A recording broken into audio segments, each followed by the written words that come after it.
네, 오늘 저는 공동체의 회복, 성도는 무엇으로 사는가, 우리 성도님들이 무엇으로 사는지를 알고 그 아는 것 속에서 살아갈 수 있다면 주님의 몸된 교회, 이 교회 공동체가 다시 살아나게 될 것을 믿습니다.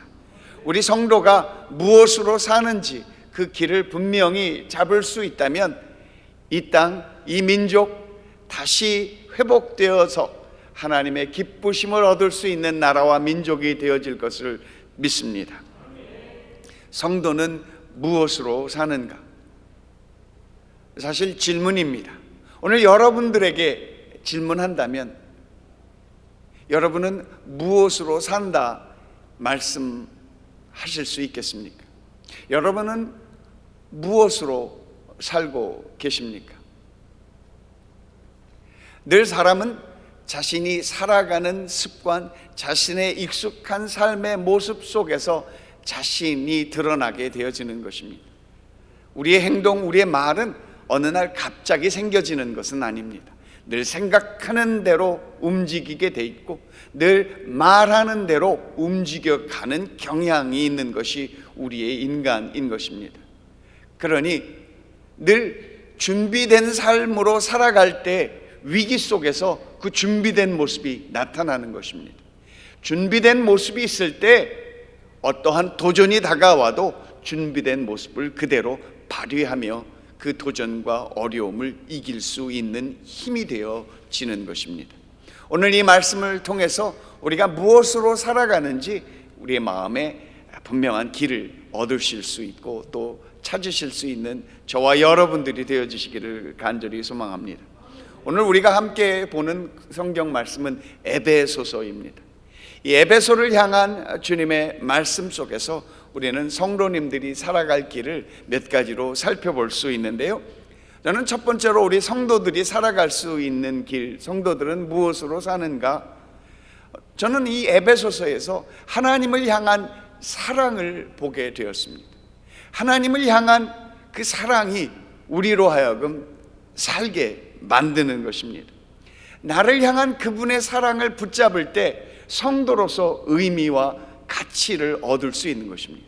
하나님의 사랑이 우리와 연결되어지지 않는다면 우리의 열심, 우리의 열정 아무것도 아닐 것입니다.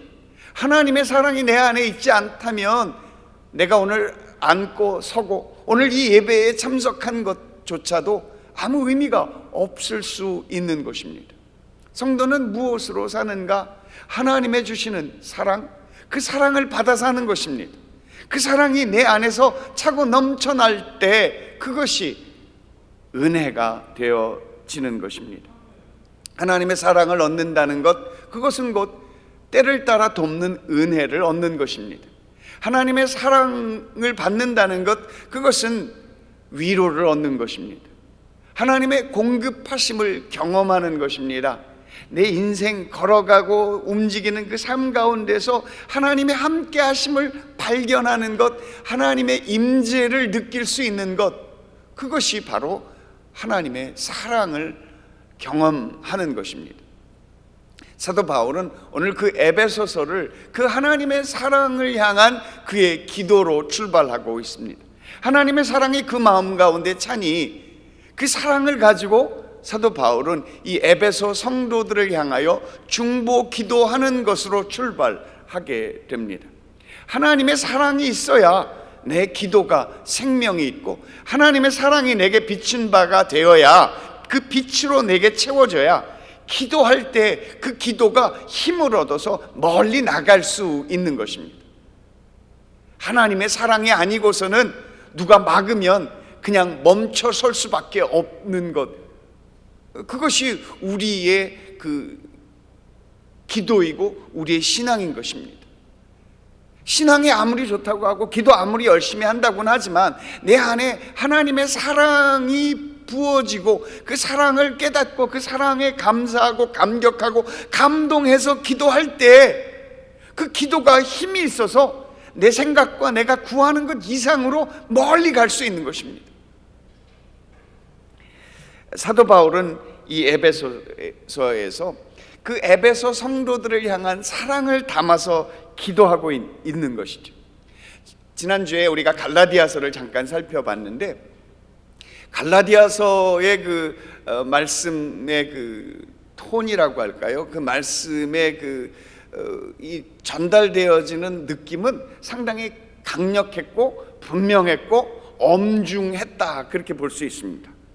그런데 갈라디아서를 읽고 에베소서를 읽을 때 분위기가 전환되는 것을 보게 됐습니다. 그래서 갈라디아서를 다시 보고 에베소서를 다시 읽어봤더니 확연하게 차이가 몇 가지로 나는 것을 보게 됐습니다. 무엇보다도 갈라디아서를 쓴 이 시기와 에베소서를 쓴 시기가 한 10년 정도 차이가 나는 것을 보게 되었어요.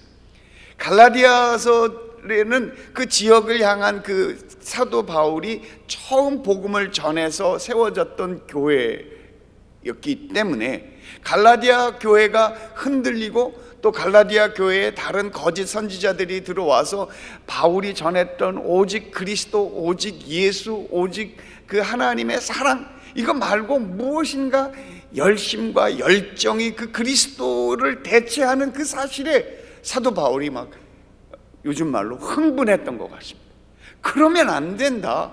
애쓰고 힘쓰는 것, 그것도 중요하지만 우리가 정말 애쓰고 힘써야 될 것은 예수 그리스도, 하나님의 은혜, 당신이 친히 아들 예수 그리스도를 내어주심으로 우리의 모든 죄를 대속하신 그 은혜, 오직 그 은혜를 믿음으로 말미암아 우리가 의롭다함을 얻는다. 그것이 바로 은혜다라는 사실을 사도 바울이 강조할 때 얼마나 힘있게 책망하고 똑바로 살으란 말이죠. 그렇게 하면 안 돼. 내가 언제 그렇게 가르쳤는지, 얼마나 엄하게 이야기했는지. 그런데 에베소서를 읽어보면은요, 바울은 뭐랄까, 꽃부동 편지 같습니다. 화사하고 그냥 그 뒤에 배경음악도 깔리는 것 같고 아주 분위기가 상당히 좋습니다. 뭔가 좀 추상적이긴 하지만 바울이 하늘나라에 올라가서 하나님의 임재를 그 높은 곳에서 만나는 것과 같은 그 경험을 증거하고 있습니다. 기도하다가 하나님의 깊은 영적인 깊은 곳에서 내려가서 주님과 함께 더불어 내가 주님 안에 있는지 주님이 내 안에 있는지 주님 말씀하옵소서, 주님 손 붙잡고 구름 위를 뜬 기분이었어 라는 그런 느낌으로 이야기하는 것이 에베소의 그 내용이었습니다. 가만히 살펴보니까 이 쓴 장소도 달라요. 에베소는 그 고린도, 그 갈라디아서는 고린도라는 지역에서 그가 복음을 전하면서 얼마나 치열하게 이 싸우고 있는 그 상황, 1차, 2차 전도 여행 속에서 바울이 치열하게 싸우고 있는 투쟁 속에서 이 갈라디아를 쓰니까 그의 분위기가 엄중했던 것 같습니다. 근데 에베소는 어디서 썼느냐면 로마 감옥에서 썼어요. 감옥에서 쓰면은 오히려 더 긴장될 수 있는데 이 로마 감옥에 사도 바울이 가게 됐던 것은 분위기가 달랐습니다. 로마 감옥에 가게 된 것은 사도 바울이 사실 그가 간절히 원했던 것이었던 것이죠. 그리고 그 로마 감옥에 가기 이르기까지 사도 바울이 경험했던 하나님의 인도하심, 하나님의 공급하심, 주께서 길을 하나씩 둘씩 쭉쭉쭉 열어주셔서 그 로마 감옥에 이르게 되었다라는 사실 자체가 너무 마음속에 감격하고 감동했다라는 거죠. 물론 바울이 로마 감옥을 가고자 했던 것은 아니지만 바울은 마음속에 로마를 가고자 했지만 그 갈 방법이 경제적으로나 명분에 있어서나 뭐 여러 가지 이유로 맞지 않고 닿지 않았던 것이었죠. 그런데 하나님께서 바울에게 로마로 가는 길을 열어주셨는데 이렇게 저렇게 하다 보니까 로마로 가는 길이 가장 좋고 가장 최선의 길이 죄수로 가는 것이었다라는 사실이었어요. 그리고 이 죄수로 로마에 가면 사도 바울은 이 법적 체계를 통해서 가이사라는 그 시저 로마 황제와 그 황제의 그 리더들을 만날 수 있으니 이게 하나님의 예비하심이었다고 생각을 하는 것입니다. 로마를 뒤집어 엎을 수 있는 힘은 바로 그 리더들에게 증거하면 되겠다, 이런 마음속에 감동을 받으면서 로마로 가고자 소망했던 거죠. 로마로 가는 길 사도행전에서 쭉 나타난 것처럼 정말 어려웠습니다. 암살의 위험도 있었고요. 그리고 그 배가 가다가 파손돼서 바다에 빠져 죽을 뻔도 했고요. 그리고 그 죄수들을 다 죽이고자 했던 그런 그 즉결 처분의 위기도 있었는데 그것을 넘어섰잖아요. 그리고 그 섬에 파손해서 어느 섬에 다다랐는데 그 섬에서 뭐 하다가 뱀에 물려서 죽을 뻔했는데 오히려 죽을 위기가 기회로 변화가 되어서 그 지역에 있는 추장과 추장모 있는 스라의 사람들을 다 전도할 수 있는 기회가 되어졌다는 거죠. 그러니까 그 섬에서 추장이 살아났으니 뭐 얼마나 기뻤겠어요. 별로 안 기쁘십니까? 얼마나 하면 죽을 뻔했던 사람이 다시 살아나니 뭐 먹을 거 뭐 하는, 비록 죄수였지만 사도 바울은 눈에 띄는 사람이었습니다. 왜요? 하나님께서 길을 열어주고 계셨다라는 사실을 보게 되었기 때문입니다. 그러니까 백부장도 그를 보았고요. 사도행전의 맨 마지막 부분은 바울이 로마에 도착해서 감옥에 가기는 했지만 그가 새 빵을 얻어서, 한번 따라해 볼까요? 새 빵을 얻어서, 이 방을 얻어서 거기서 살았으니 감옥으로 바로 투입된 것만은 아니었다라는 사실, 뭔가 여유가 있었음을 얘기해 주는 것이죠. 쭉 지금 설명을 했습니다만 바울이 로마에 가게 되고 또 로마의 감옥에 갔을 때 그가 앉아서 느꼈던 느낌은 지금까지 그가 경험했던 치열하고 어렵고 뭔가 뚫어내고 이겨내고 견뎌내야 되는 그런 상황과는 다른 부분이었단 말이죠. 이야, 하나님의 은혜가 여기 있네. 나된 것 하나님의 은혜라. 감옥에 왔는데 이렇게 기쁠 수가 있어요? 여러분, 아무리 어렵고 아무리 힘들어도 하나님의 인도하심이 나와 함께 하고 있다라는 사실을 발견할 수 있다면 그 감옥이 변하여 찬양이 되고 그 감옥이 변하여 기쁨이 되어질 수 있다라는 사실입니다. 바울은 이미 여러 차례 감옥 생활을 통해서 그 하나님의 섬세한 인도하심을 발견했습니다. 어디서 하나님의 인도하심을 발견했어요? 감옥에서. 여러분 별로 믿지 않는 눈치십니다. 마스크 썼다고 안 보일 줄 압니까?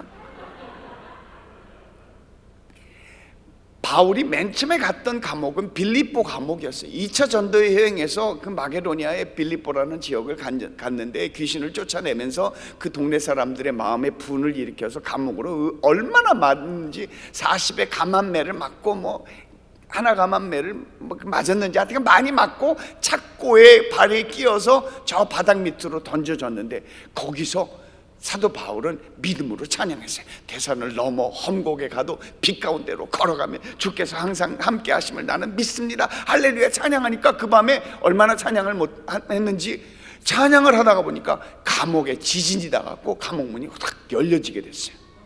이런 놀라운 역사, 야, 하나님이 역사하시는구나 라는 것, 그게 경험했던 감옥의 경험이었어요. 뿐만 아니라 그가 예루살렘으로 다시 돌아왔을 때 유대인들이 그를 죽이고자 하니까 천부장이 데려다가 가이사랴라고 하는 로마 주둔지의 감옥에 가다 놓았어요. 그런데 바울이 증거하는 것이 뭐 다른 범죄자들과 달리 뭔가 책 잡을 것이 없는 거였죠. 게다가 로마 천부장, 그 군대를 지휘하고 있는 그 전체 지휘 장교로서, 지휘 군인으로서, 지휘자로서 바울이 뭐 그리스 말도 잘하지, 또 시민권도 갖고 있지, 뭔가 갖고 있는 이 탁월한 식견이 있으니까 친구가 되어지지 않았을까 싶습니다. 그러니 그뿐만 아니라 그 지역을 다스리고 있는 그 총독들의 마음을 얻어서 바울이 거기 있는 가이사랴 감옥 2년 동안에 나름대로 보호를 받고 그 지역에 하나님의 복음을 전하면서 말씀에 깊이 묵상할 수 있는 기회가 주어졌으니 바울이 가졌던 3번의 감옥의 그 시간이 점점 다 복이 됐던 거죠. 이제 조금 믿으시려고 하는 것 같습니다. 이게 제 얘기가 아니라 성경에 나와 있는 이야기입니다. 바울이 그 위기 속에서 오히려 하나님에 대한 그 하나님의 부르심과 사명 가운데 분명하게 자리매김을 하고 나가니까 어떠한 한계, 어떠한 절망, 어떠한 그 위기가 결코 문제가 될 수 없었다라는 사실이에요. 그 마음의 확신이 상황조차 변화시키고 감옥 생활을 찬송으로 바꾸고 감옥 생활을 하나님의 임재를 경험하는 그 은혜를 경험하게 되었으니 바울이 로마의 죄수로 가는 것조차 그의 마음속에 평안함이 있었다라는 거죠. 아닌 게 아니라 그 로마로 가는 길에 이런저런 우여곡절 속에서도 하나님의 살아계심을 나타내 주었으니 감옥에 있는 게 문제가 될 게 없었다라는 거죠. 그러면서 그는 아마 하나님의 섭리를 느꼈을 것입니다. 그게 지난 10년 동안 갈라디아서를 쓴 이후에 10년 동안 있었던 그의 삶 속의 변화였던 것이죠. 오늘 감옥에서 그가 에베소 성도들에게 편지를 쓸 때 마음이 평안했습니다. 여러분, 사람들이 대화할 때요, 마음이 평안한 사람과 대화해야 말이 곱게 오고 가요. 힘들고 어려운 사람 만나면은요, 까칠한 사람 보면 말마다 까칠해. 뭔 얘기를 하면 싸우자고 덤비는 것 같아. 뭔 쌈딱 같아. 그게요, 그 사람이 쌈딱인 게 아니라 쌈딱 같은 상황을 지나고 있기 때문이라는 거죠. 혹시 내 마음에 여유라도 있다면 그분이 아무리 쌈딱처럼 이렇게 달려들어도 그렇구나, 하나님의 은혜가 필요하네, 그러면 싸움이 안 되는 것입니다. 근데 저도 마음이 힘들고 나도 마음이 힘들면 어떻게 돼요? 별것도 아닌 건데 내려갖고 트렁크에 있는 야구방망이 꺼내갖고 서로 두리두려 치면서 싸우는 것 아니겠습니까? 그러니까 어떤 사람을 만날 것인가가 정말 잘 살펴봐야 돼요. 인생을 살면서 그렇게 삶의 어려움 속에서 하나님의 은혜를 경험하는 것, 그것이 곧 성장이었고 성숙이었다라고 보는 것입니다. 지난 10년 동안의 사도 바울의 삶 속에서, 그의 신앙 속에서 똑같은 하나님이지만 10년 전의 바울과 10년 후의 바울은 이 편지 모양새에서 느낌이 달랐어요. 여러분, 신앙생활 10년 하면 뭔가 하나님의 은혜가 느껴져야만 하는 것이죠.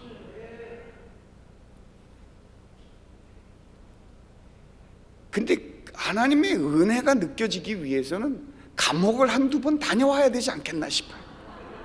그냥 평안하니까 내게 주시는 하나님의 은혜가 뭔지를 모르는 것이죠. 어려움만 있으면 어찌든지 하나님 풀어주시고 살려주시고 나 좀 꺼내주세요, 악깍깍 되다 보니까 하나님이 불쌍해서 건져주시긴 하는데 그 어려움 속에서 배우는 게 없어. 아니, 그건 아멘이 아니죠. 그 어려움 속에서 뭔가 배울 수 있는 것, 그 위기 속에서 뭔가 깨달음이 주어져야 성장하고 성숙할 수 있고, 내가 아파봐야 다른 사람의 아픔도 보이고 들리고 느껴질 수 있게 되는 것 아닌가 하는 것이죠. 우리가 잘 아는 찬양 중에 하나 이런 게 있습니다. 내 평생 살아온 길 뒤를 돌아보니 걸음마다 자국마다 다 죄뿐입니다. 쓰리고 마음 가눌 길 없어서 골고다 언덕길을 지금 찾아옵니다. 내 평생 살아온 길, 어렵고 힘들 때 그냥 어렵고 힘들다가 잘 살게 됐다 이렇게 끝나는 게 아니라 어렵고 힘든 그 상황 속에서 그리스도의 십자가를 만나고 그 어렵고 힘든 상황 속에서 하나님의 공급하심과 하나님께서 위로하심과 주님께서 빛이 되어 갈 길을 보여주시는 은혜를 경험할 때 내 삶이 평안하게 되어질 수 있는 것이죠. 그러니 사도 바울은 하나님의 사랑이 그 마음 가운데 가득했던 것이었습니다. 그래서 오늘 에베소 성도들에게 편지를 할 때 그가 기도하며 만났던 하나님의 은혜, 오늘 성경의 내용이 그렇게 우리에게 그의 하나님과 만났던 은혜의 풍성함을 쭉 설명하고 있는 것입니다. 또 하나, 교회는 하나님의 사랑으로, 우리 성도는 무엇으로 사느냐? 하나님을 향한 사랑이 있어야 기도가 제대로 나오는 것이고, 하나님의 은혜가 있어야 기도의 힘을 얻어서 저 먼 곳까지, 여기서 기도하면 그냥 요 성북구 지역만, 강북구 지역만 아니라 여기서 기도하면 여의도까지도 가고, 하나님의 은혜가 가득하면 기도가 아시아를 넘어 미국과 유럽과 아프리카까지도 갈 수 있는 힘이 되어진다는 사실인 것이죠. 또 하나, 에베소서를 읽으면서 성도들이 살아야 할 것이 그렇게 하나님의 사랑, 그리고 그러한 평안한 마음 속에서, 은혜 속에서 기도를 할 수 있다면, 또 하나는 말씀이었다는 사실을 보게 됩니다. 마음에 하나님의 은혜를 입으니까 사도 바울을 움직이는 것이 바로 말씀이었다라는 사실을 다시 보게 되었습니다. 이 성경을 읽어보면 17절에 그가 그렇게 이야기합니다. 우리 주 예수 그리스도의 하나님 영광의 아버지께서 지혜와 계시의 영을 너희에게 주사 하나님을 알게 하신다라고 말씀하고 있습니다. 하나님을 아는 것, 그것은 곧 하나님의 말씀을 아는 것이었습니다. 하나님께서 그의 삶 가운데서 성령으로 역사하시는 그의 손길을 하나씩 둘씩 느낄 때 그 말씀이 와닿는 것이죠. 오늘 우리가 성경을 읽을 때 이 말씀이 내게 와닿을 수 있는 이유는 내 마음속에 기도하는 심정으로 이 말씀을 대하는 것이고요. 다시 말하자면 하나님 만나고 싶습니다, 그렇게 기도할 때 기도만 하는 것이 아니라 말씀 속에서 말씀을 읽으면서 하나님을 만날 수 있다라는 사실을 발견할 수 있다는 것이죠. 무슨 얘기를 하고 있습니까? 어느 날 제가 하나님 앞에 기도하고 있었습니다. 기도 시간을 1시간, 2시간, 3시간 기도를 하는데 성령께서 제 마음속에 또 그런 확신을 주시는 거예요. 하나님 말씀 좀 들려주세요. 그런데 하나님 말씀 잘 들려주신다, 잘 안 들려주신다. 어디 가서는 큰 소리로 얘기하지 마세요. 하나님이 말씀을 좀 들려주셨으면 좋겠다 싶은데 잘 안 들리더라고요. 그때 그런 마음의 고민을 이야기했더니 성령께서 제게 말씀하시는 것 같아요. 안 목사, 나를 만날 수 있는 것 기도로 만나는데 그 기도가 꼭 앉아서 여기서 이렇게 기도하는 것만 아니야 라는 느낌이었어요. 그래서 성경을 읽으면서 오히려 하나님을 만날 수 있다는 사실을, 그러니까 기도하고 주님 앞에 나아가 하나님 이 말씀을 읽으니 이 말씀 속에서 내게 말씀해 주옵소서 라고 하니까 말씀이 보이기 시작하는 거예요. 말씀이 들리기 시작하는 거더라고요. 그러니까 하나님을 들을 수 있는 그 길은 너무너무 우리가 영의 눈이 열려야 하나님의 말씀을 볼 수 있다는 사실을 보게 됐다는 거죠. 기도하는 건 뭡니까? 영의 눈이 열려지게 하옵소서. 기도하는 건 뭡니까? 믿음의 귀가 열려지게 하옵소서. 그 다음에 뭘 해야 돼요? 성경을 읽어야 되는 것이죠. 막바로 유효 시간이 있어서 기도한 지 한 10분 안에 바로 가야 된다, 이런 것은 아닙니다. 다만 내 마음속에 기도하고 또 하나님 앞에 나아갔다면 그 하나님의 역사하심을 기대하는 마음으로 성경을 대하는 것이죠. 뿐만 아니라 조 목사님이 늘 말씀하셨던 것처럼 하루에 5시간씩 기도할 수 있다라는 것은 그냥 골방에 들어가서 기도하는 것만 아니라 걸으면서도 기도하고 일하면서도 기도하고 성령님 나와 동행해 주세요, Let's go Holy Spirit, 그렇게 고백하는 것처럼 내가 일하면서도 성령님과 함께 동행한다면 주님께서 나와 함께 움직인다는 사실을 말씀하신 것처럼 하나님의 말씀을 대하는 것, 말씀을 읽는 것, 이 성경을 읽는 것뿐만 아니라 내가 누구에게 하나님의 말씀을 대하는 것처럼 행동하고 하나님이 내게 공급하는 힘으로 그 사람과 만나고 그 삶을 영위해 나갈 때 그 만남 속에서, 그 대화 속에서, 그 일 속에서, 그 사업관계 속에서라도 하나님이 나를 통해서 말씀하고 있다는 사실을 알아야 된다는 거죠. 그러니 사도 바울은 계속 기도하고 있는 것이 그렇습니다. 18절에 그렇게 말씀합니다. 너희 마음의 눈을 밝히사 그의 부르심의 소망이 무엇이며 성도 안에서 그 기업의 풍성함이 무엇이며 그의 힘의 위력으로 역사하심을 따라 믿는 우리에게 베푸신 능력의 지극히 크심을 어떠한지를 알라라고 이야기하고 있는 것입니다. 그러니까 영의 눈이 열려지고 믿음의 귀가 열려진다면 우리의 삶 속에서 나타나는 게 내가 갖는 소망을 통해서 하나님의 음성을 들을 수 있다는 것이죠.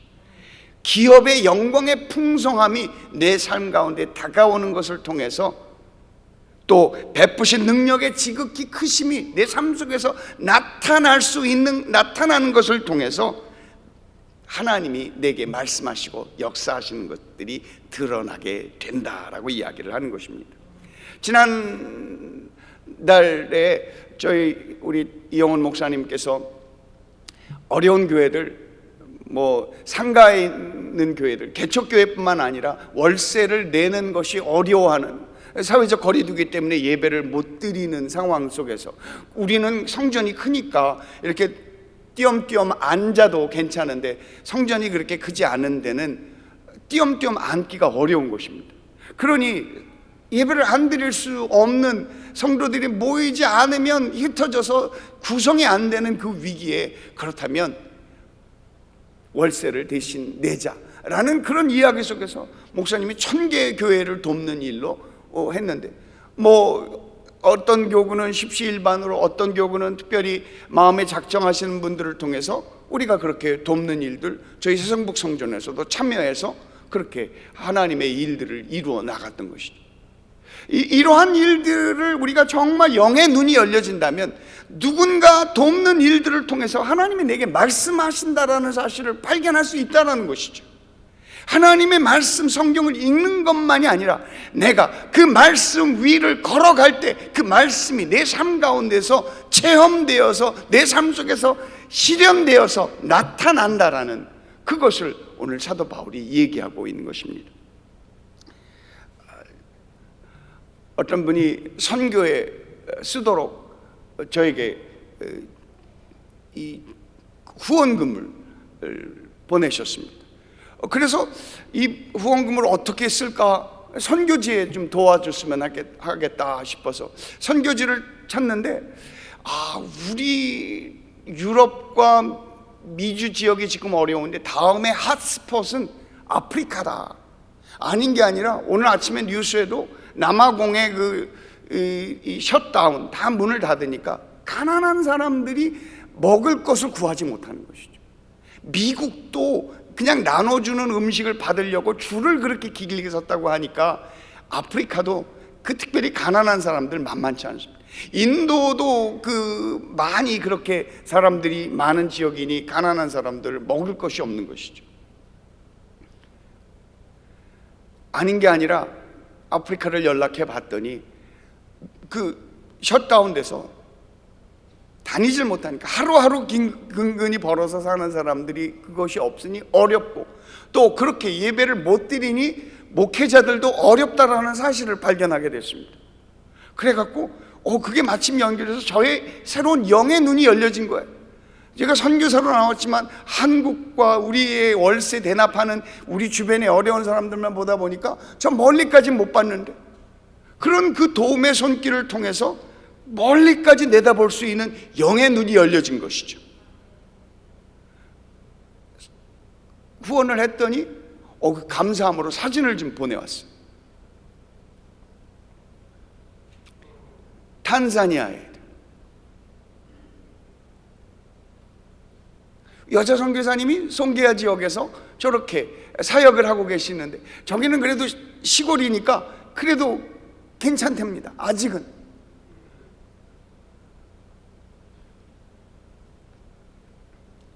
선교사님이 얼굴이 밝아졌어요. 탄자니아, 케냐로 한번 넘어가게 됐습니다. 이 아이들이 얼마나 많은지 몰라요. 밥 요만큼만 하면 애들 다 먹여요.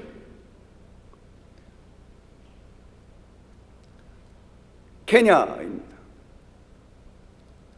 거기에 있는 목회자들이 갖고 있는 어려움들이 서울 못지 않은 것이죠.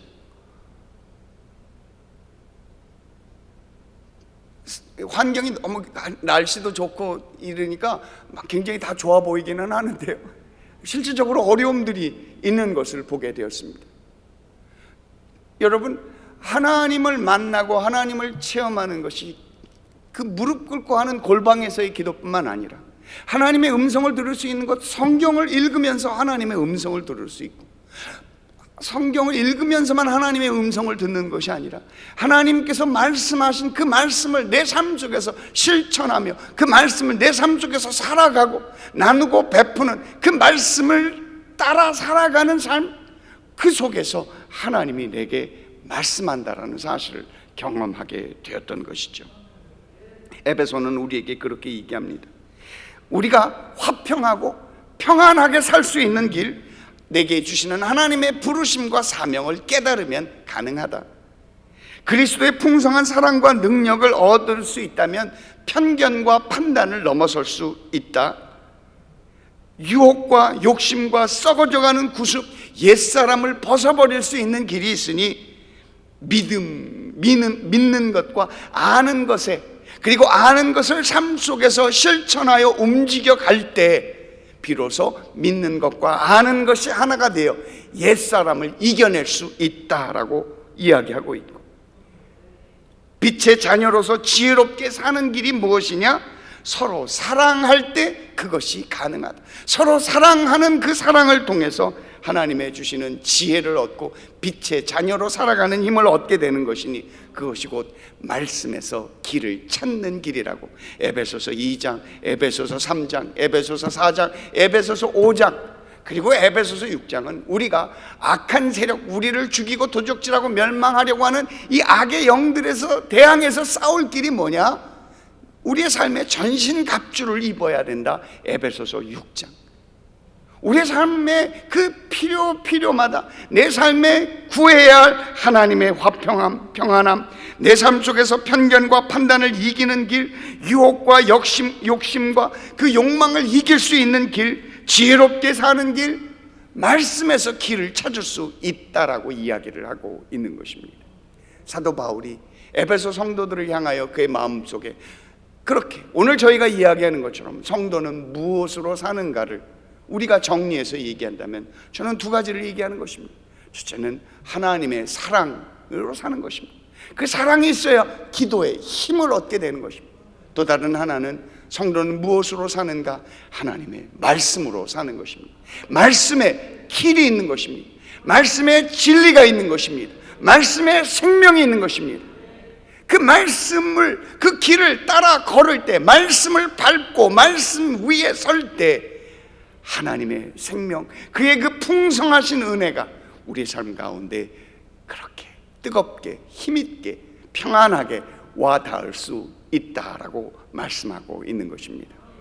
에베소서의 마지막은 그렇게 얘기합니다. 평안과 믿음을 겸한 사랑이 너희에게 있기를 원한다라고 말씀을 마무리하고 있습니다. 사랑하는 여러분, 성도는 무엇으로 삽니까? 기도와 말씀으로 사는 줄 믿습니다. 기도를 통해서 하나님의 그 사랑을 경험하게 되고 그 사랑을 통해서 하나님의 말씀을 경험하게 될 때 우리의 삶을 다시 세워서 일으켜 하나님의 영광을 누리시는 저와 여러분들이 되어주시기를 주의 이름으로 축원합니다.